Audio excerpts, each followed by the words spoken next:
கர்த்தருடைய நாமத்திற்கு மகிமை உண்டாவதாக. உங்களுக்கான தேவ வார்த்தை. நீங்கள் மேன்மை பாராட்டுவது நல்லதல்ல, கொஞ்சம் புளித்த மா முழுவதையும் புளிப்பாக்கும். ஜெபம்.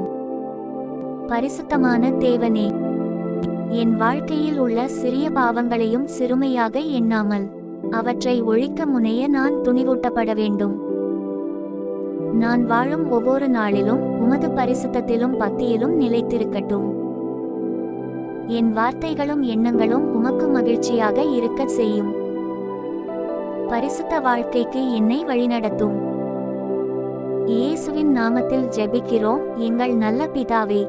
ஆமென்.